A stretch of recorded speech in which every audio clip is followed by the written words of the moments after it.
Pois é, conversando hoje um tema que não é um tema fácil, não é um tema que se esgota, né, num tempo do programa.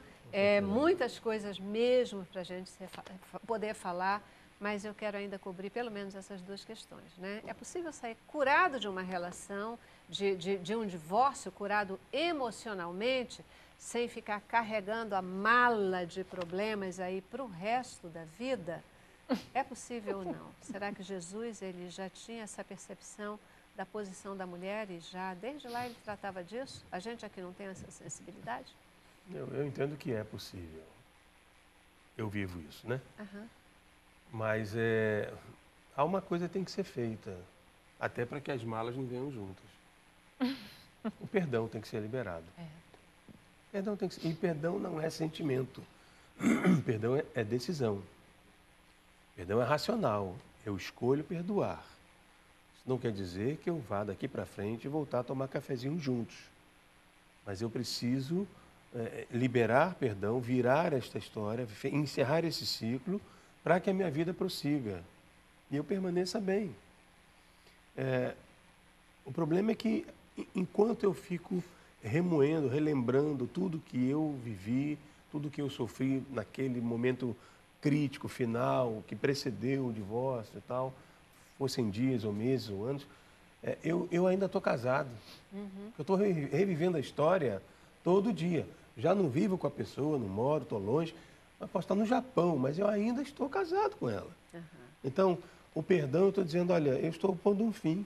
Eu perdoo você por todo o mal que você me fez. Eu te peço perdão por todo o mal que eu tenha lhe causado, porque a minha história precisa prosseguir e a sua também. Essa esfera do perdão, esse instituto, ele é muito importante, né? É que eu falo sempre, é um assunto que eu pesquiso por conta da medicina psicossomática, que existe perda, perdinha e perdão. E quando tem esse perdão, ele entra quando houve muita perda mesmo. Agora, perdoar o outro ou pedir perdão não é tão difícil. O difícil é se perdoar.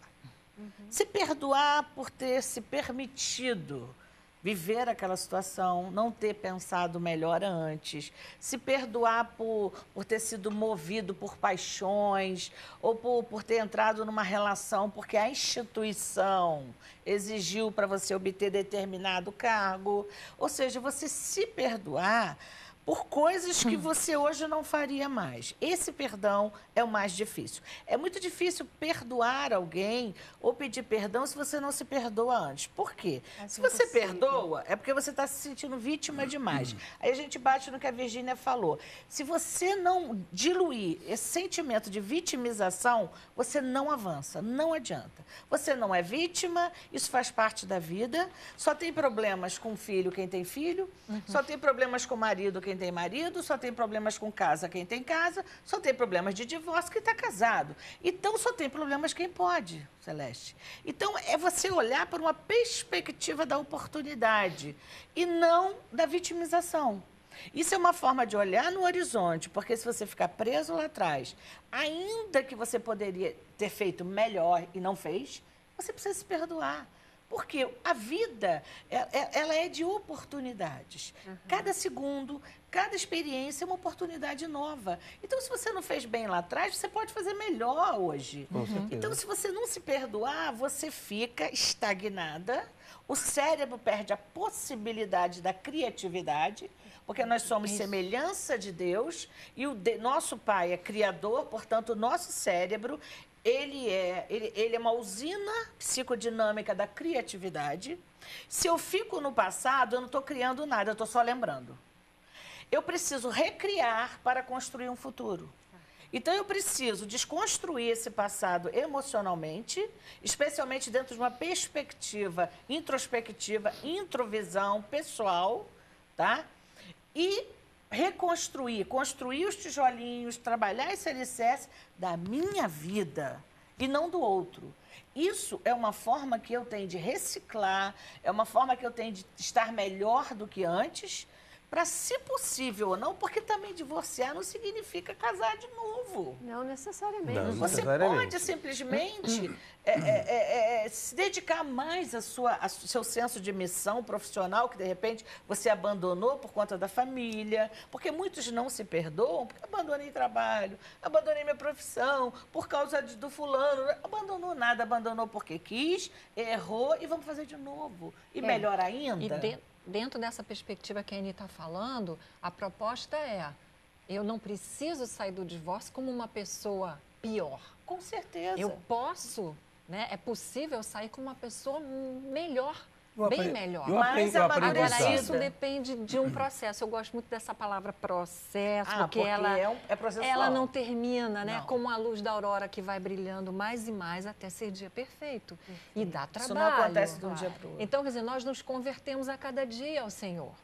Né? Eu costumo dizer que quem está casado deve dormir casado e acordar solteiro, porque aí ele vai ter que reconquistar aquela mulher e casar com ela de novo naquele dia. E da mesma forma acontece quando a gente procura essa cura, porque é todo dia que você procura ser curado. E vai tratando dessas feridas. E casar consigo mesmo, né? Você tem que casar consigo mesmo. Eu queria destacar isso que vocês estão colocando, porque eu acho uma importância fundamental, porque muitas vezes a gente vê isso. A pessoa fica focada no outro, né? Então, o que está acontecendo com o outro? Porque isso foi feito o outro. E torna-se uma obsessão. Enquanto isso, a vida da gente, ela vai ficando, ela vai passando. Mas, Celeste... Ou ela nem vai passando, não. Ela vai caminhando para trás, é muito mais né? feminina. Enquanto a gente não vencer essa barreira de passar essa régua, começar a olhar para si mesmo, né? Perdoar a si mesmo e dizer, ok, tudo que eu fiz, eu fiz. Em algum momento foi decisão tomada, é o que você está dizendo. Tudo bem, ok, abandonei o trabalho, eu me dediquei a isso. Foram decisões tomadas e que foram relevantes naquele momento. Exatamente. Agora a história é outra e tem que ser ressignificar a situação. Reeditar. Quando eu digo que essa questão ela é mais feminina, porque você mesmo fez aí uma indagação, né? Se é mais difícil. Claro que é mais difícil para a mulher. Se você vê duas mulheres sentadas num restaurante, num sábado à noite, 3 mulheres, alguém vai passar e vai dizer, elas estão procurando companhia. Elas estão sozinhas, desesperadas. Mulher sozinha é sempre uma questão. O homem elas são coitadas. Parece que está escrito aqui, estou a fim de. Se fossem 3 homens, não acontece a mesma coisa. Né? A solidão não significa, não é sinônimo de desespero. Pode ser opção. É uma opção, um livre-arbítrio, como ela falou, eu acredito também, né? E escrevi também, de que a gente precisa antes casar com a gente, gostar da gente.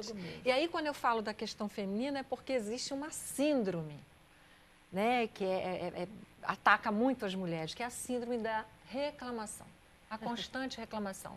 Divorciados costumam reclamar de tudo. Né? Então, existe uma epidemia, a gente já vive numa sociedade onde o negativo e a reclamação é ressaltada, né? A mídia fala das coisas ruins que estão acontecendo e a gente vai sendo motivado e gerando isso também. Então reclama que não tem companheiro, que Deus não foi justo, que não tem dinheiro, que a pensão não é boa, que os filhos não ajudam, que frustrou os sonhos dela, que não tem mais sexo, que não tem mais companhia para sair, que a família não... Isso aí é o sentimento de auto-vitimização, autocomiseração. Sim, e aí acontece a autodestruição, como ela falou, embota os neurônios que não conseguem criar mais nada. Então, quer dizer, você se sente, já tem toda uma questão cultural e social. E levanto até outra, a familiar. Porque quando você é divorciada, você passa a ser uma pessoa anômala dentro da família. Ela já não está mais com ninguém. E os filhos dela. Ninguém pensa que você não pode sair, mas por quê? Porque os filhos são pequenos, não tem com quem deixar filho. Os filhos são grandes, então agora ela está solta. Ela está fazendo o que ela quer. Então, é complicado essas demandas. A gente precisa ter carinho com a gente mesmo, pegar a gente no colo. Toda essa experiência que a gente tem dentro de um casamento que acaba, como a Bíblia diz, examina tudo, retém o que é bom. Retém o bem. Para que eu possa crescer. Relembrar dos erros só para que me façam crescer, não para me fazer doer de novo. Eu vou lembrar dos meus erros, mas já sei que assim não funciona. Vou tomar uma outra direção.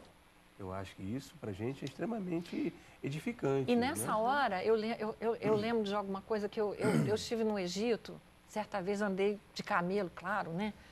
E aí eu estava naquele deserto, achei maravilhoso, mas os camelos são animais incríveis, porque eles sobrevivem no meio do nada, da seca. Eles têm uma pálpebra dupla, uma narina, uma segunda narina que se fecha, eles têm aquela córcova também que é feita de gordura, toda uma estrutura física que faz com que ele sobreviva.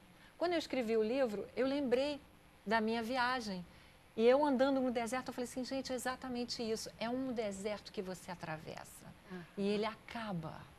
Não é para você fazer morada nele, acampamento nele. E é para você aprender a se tornar um camelo. Como um camelo, para atravessar aquilo. Assim como o Senhor preparou o camelo para viver no deserto, Ele com certeza nos preparou também para atravessar desertos, né? Com certeza. Para atravessar desertos.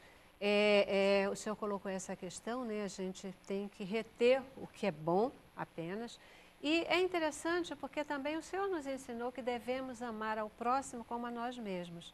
Isso pressupõe que se eu não me amar, eu não vou ter como amar o meu próximo, que tem tudo a ver com o que vocês já colocaram aqui, né? Exatamente. Até a questão de que para eu perdoar o outro, eu primeiro tenho que me perdoar. E esse processo, ele não é uma coisa que é assim, da noite para o dia. É um processo, que significa que tem um tempo. Mas a igreja precisa ajudar nesse processo. Perfeito. A igreja precisa ajudar nesse processo. O processo, ele não acontece de um momento para outro. E é importante a gente viver o luto de qualquer situação. Não negá-lo, mas viver o luto de qualquer situação. Viver esse momento de luto, mas depois superá-lo e sair diferenciado é o caminho e que vai fazer toda a diferença. Eu vou para o nosso último intervalo, mas eu ainda queria entender com vocês o seguinte, né? Que a gente está falando, a igreja tem que ajudar. O cristão evangélico, ele encara o divórcio de uma forma diferente? Se é diferente, qual é essa diferença na hora de encarar esse tipo de situação? Já, intervalo. Cabeça pra cima.